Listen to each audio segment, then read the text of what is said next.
Bendiciones para todos. Gracias a Dios estamos con vida. Estamos agradeciéndole al Señor la oportunidad de poder transmitir un mensaje.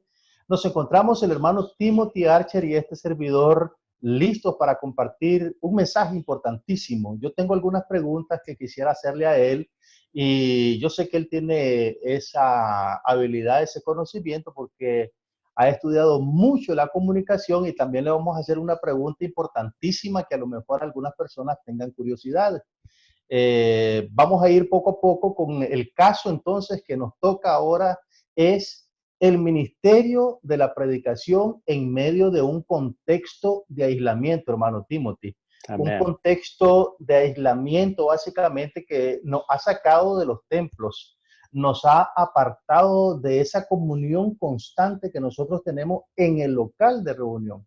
Entonces, saludos, bendiciones, ¿cómo estás? Gracias, muy bien. ¿Cómo estás tú? Contento de poder compartir contigo y tengo varias preguntas que quiero hacerte. Adelante, no tengo problema. Bueno, nos encontramos en una situación bastante complicada. Las iglesias han tenido que cerrar. Se ha tenido que recurrir a métodos diferentes de reunión. Ya ahora las reuniones ya no son presenciales, son virtuales en este contexto de aislamiento y de pandemia. La pregunta que tengo para ti es la siguiente. La primera pregunta, ¿qué retos implica este contexto de enfermedad, de pandemia mundial del coronavirus para el ministro que expone la palabra de Dios? ¿A qué se mira enfrentado? ¿Qué es lo que encuentra como desafío en esta situación?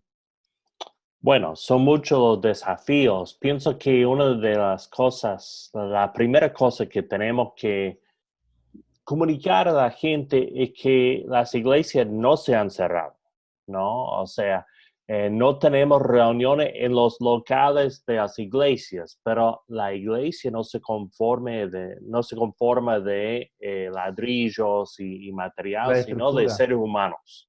claro. Entonces la iglesia sigue abierta, ¿no? Sigue funcionando, inclusive seguimos reuniéndonos, aunque tal vez sea por distancia, o sea, que estemos bien lejos los unos de los otros, pero en espíritu estamos unidos. Claro que sí. Ahora, en primer lugar, pienso que hay una pequeña lucha ahí que muchos ministros han tenido en cuanto a su conciencia. Si realmente se le están fallando a Dios, si dejan de tener reuniones en sus edificios. Sí, sí, sí. Y mi idea es que de ninguna manera estamos fallando a Dios. Que, como dije, la iglesia no deja de funcionar cuando el edificio se cierra, ¿no? Son dos Claro. cosas distintas. Y nosotros podemos seguir ministrando a la gente, podemos seguir alabando a Dios. Entonces, no tenemos por qué hacer que la gente corra más riesgo que lo necesario. Acá Claro en que sí. Estados Unidos hubo casos de iglesias que siguieron reuniéndose y ya hay personas muertas por eso.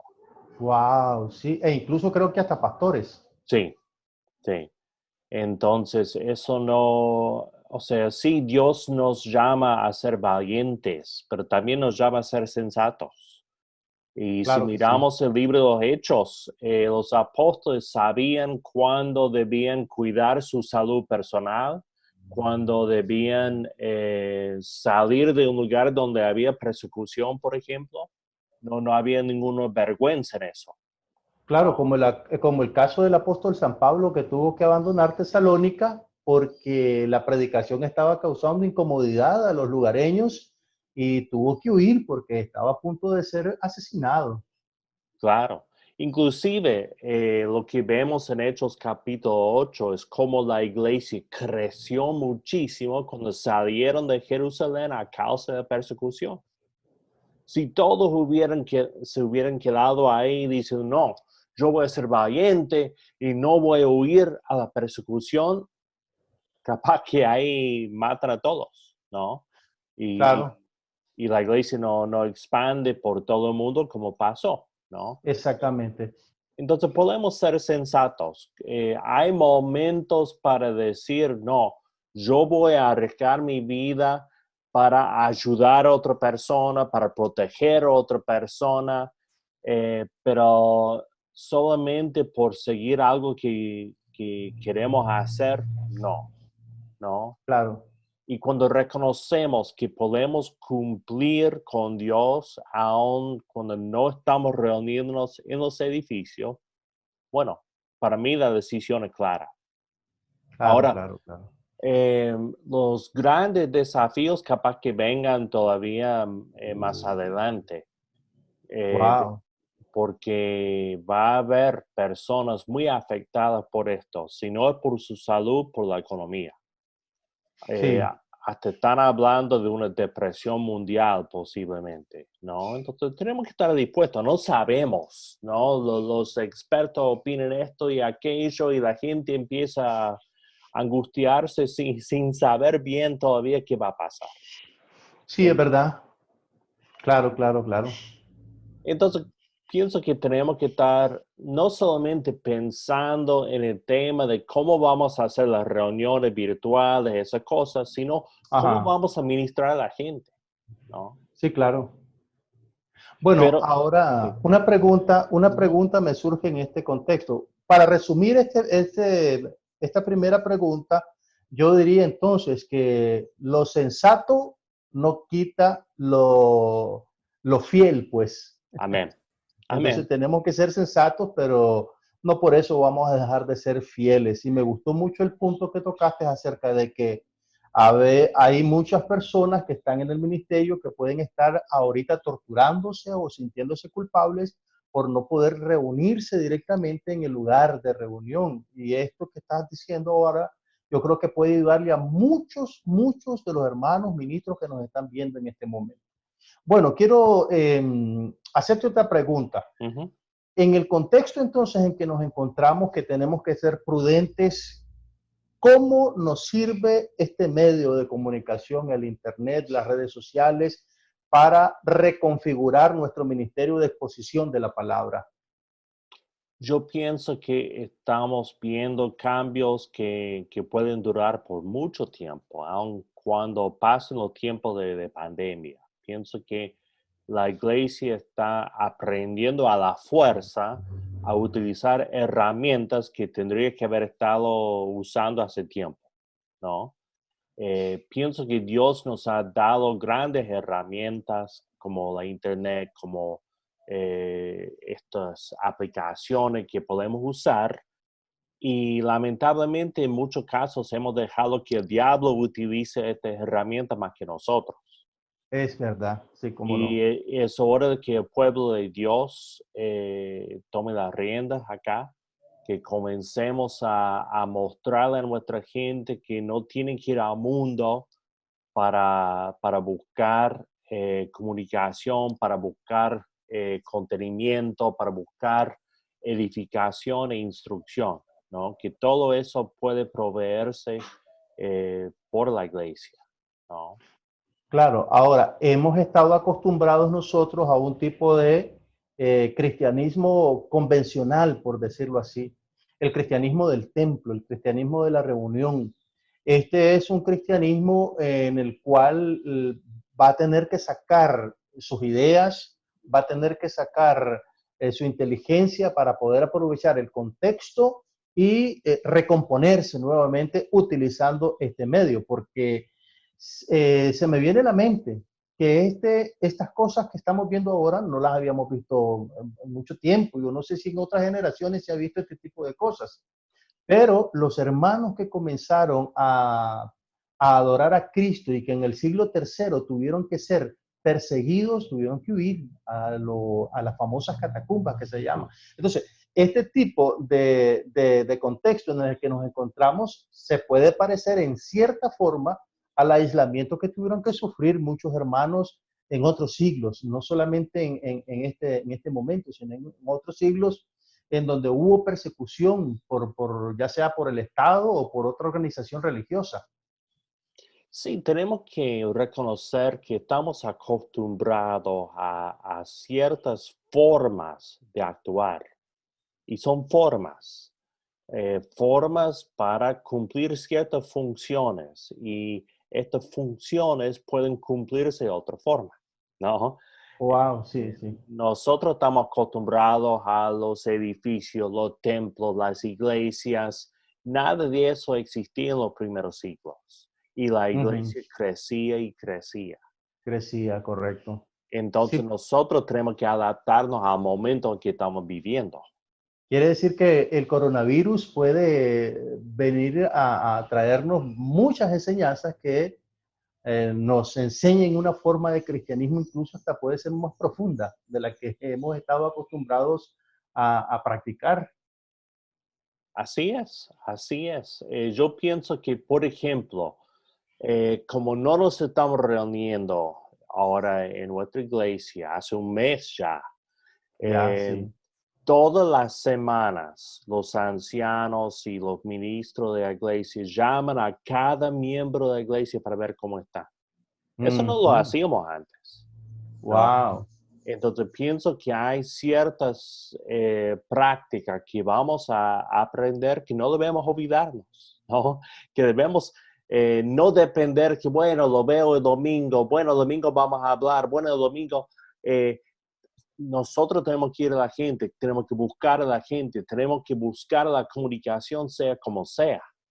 Bueno, si nos mantenemos aislados cerca de 30 días o más, lo más seguro es que esas prácticas van a quedarse entre nosotros, porque se dice de que después que una persona hace una práctica de 21 a 30 días, esa práctica se queda permanente como un hábito en las costumbres de uno. Ojalá que Amén. esto traiga ese buen resultado. Una tercera pregunta que quiero formularte es la siguiente, y esto me preocupa mucho porque hay que aprovechar el contexto, hay que ser inteligentes, pero ¿qué es lo que el predicador, lo que el ministro, qué tipo de temas son los que debemos estar hablando en este momento a la gente? Porque la gente, como estamos hablando, tiene temor, está con ansiedad, hay miedo del futuro, qué es lo que va a pasar. Nosotros los predicadores, ¿qué tipo de mensajes tenemos que estar entregándoles a los hermanos a través de este medio que estamos utilizando en la actualidad? Yo pienso que nosotros tenemos que transmitir esperanza. Amén, Tenemos claro. que ayudarle a la gente a ver que no es el gobierno que nos va a dar esperanza, no son los políticos, no son las corporaciones, no es la medicina, no es la ciencia, es Dios. Claro, Y claro.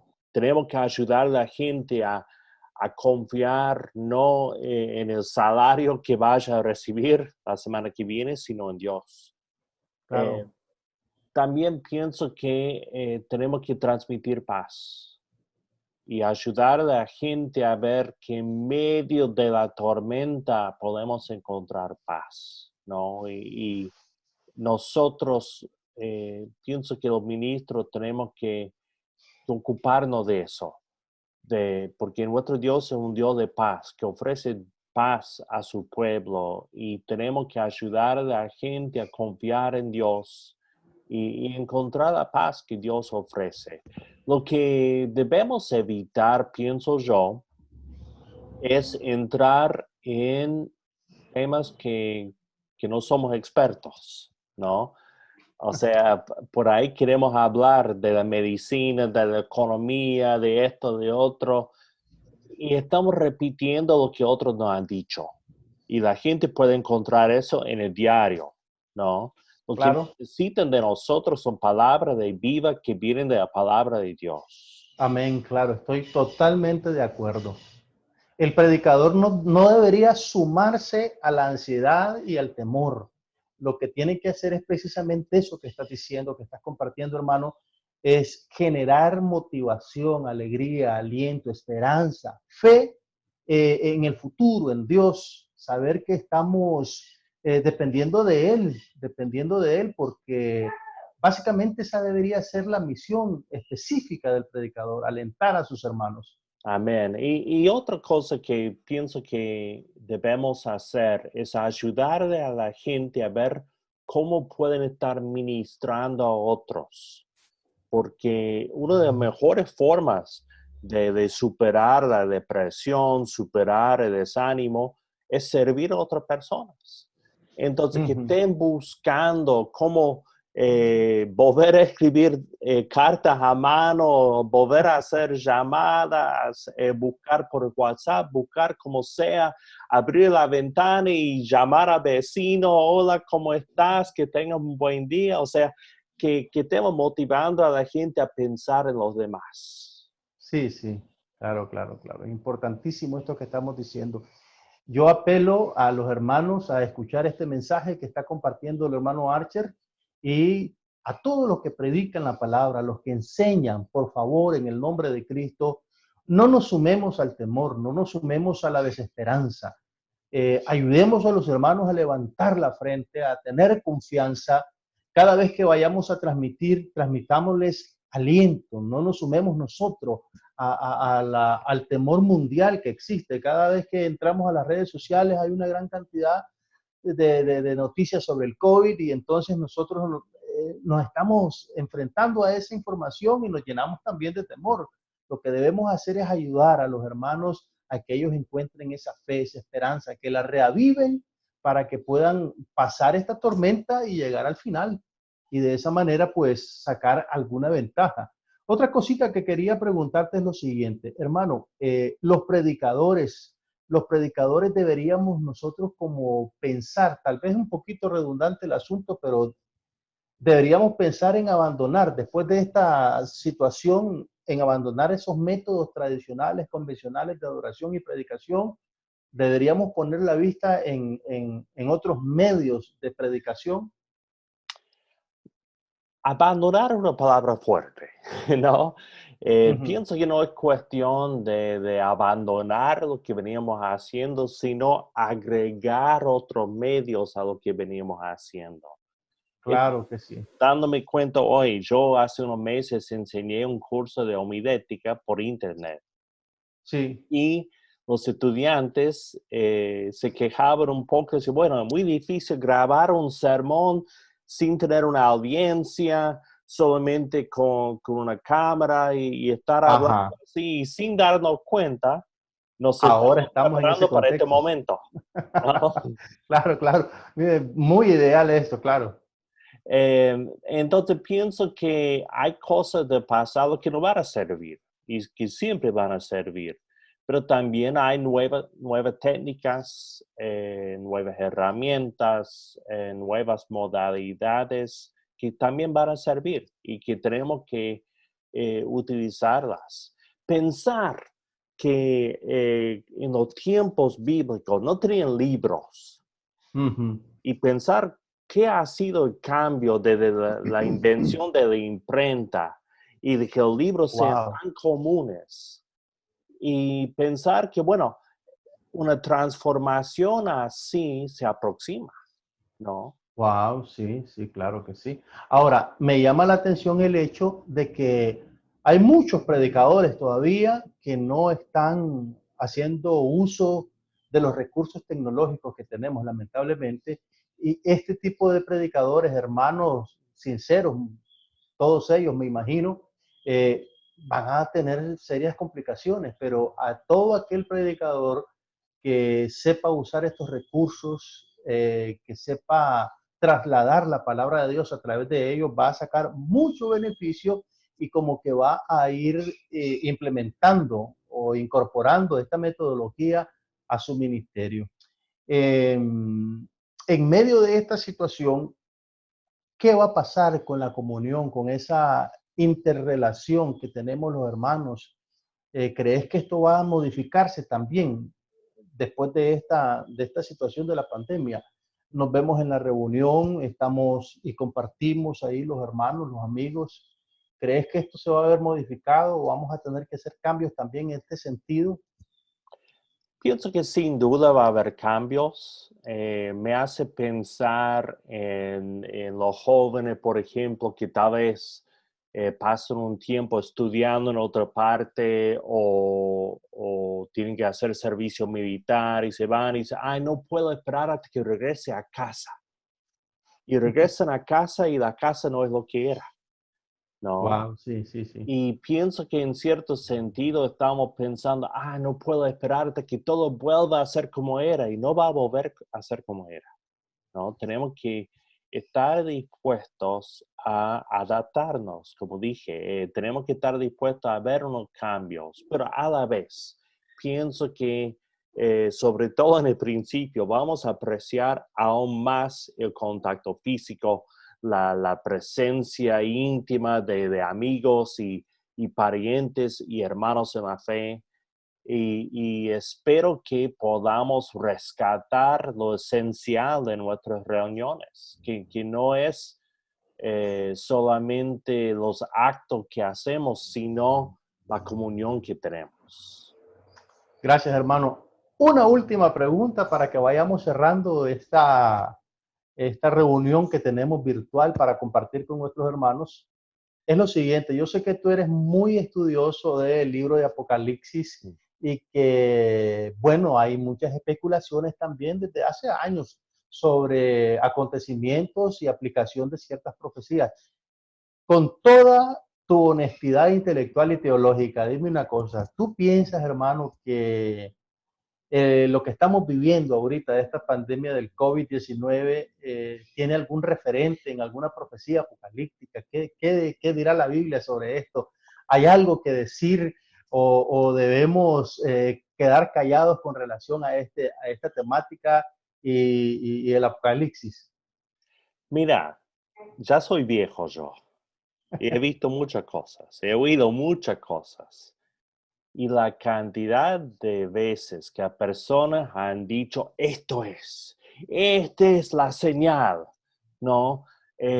La comunidad europea ya era la señal del fin, era el anticristo, era todo, y ya se está deshaciendo Sí, la comunidad europea. yo recuerdo eso para la década del 90. Saddam Hussein era Nabucodonosor en vida y ya traía Babilonia de nuevo. ¿Y Ya quién se murió, acuerda de Saddam Hussein? ¿No? O sea, claro. tenemos que tener mucho cuidado con eso. Sin duda, el regreso de Cristo está más cerca de lo que era. Eso puedo afirmar. Pero que nosotros podamos decir, este tal señal, no es entender cómo funciona la profecía, ¿no? No es entender cómo funcionó y funciona el Apocalipsis, ¿no? La literatura apocalíptica no es un mapa para que nosotros podamos identificar exactamente en cuál momento viene Cristo. Jesucristo viene como ladrón en la noche y eso no ha Claro, cambiado. Los ladrones claro que sí. no envían telegrama de antemano. Nosotros tenemos que estar dispuestos para que no nos sorprenda, porque este ladrón querido puede venir cualquier noche. Unas últimas palabras para todos los hermanos que nos están escuchando, por favor, hermano. Que pongan su confianza en Dios, que pongan su confianza en Dios. Dios no nos va a fallar, Dios está con nosotros. Eso no quiere decir que no podamos enfermarnos, pero quiere decir que nunca estaremos solos. Amén. Dios los bendiga a todos. Gracias, hermano Timothy. Y siempre confiemos en el Señor. Recordemos que Él es nuestra esperanza y nuestra meta celestial. Hasta Amén. pronto y muchas bendiciones. Hasta pronto.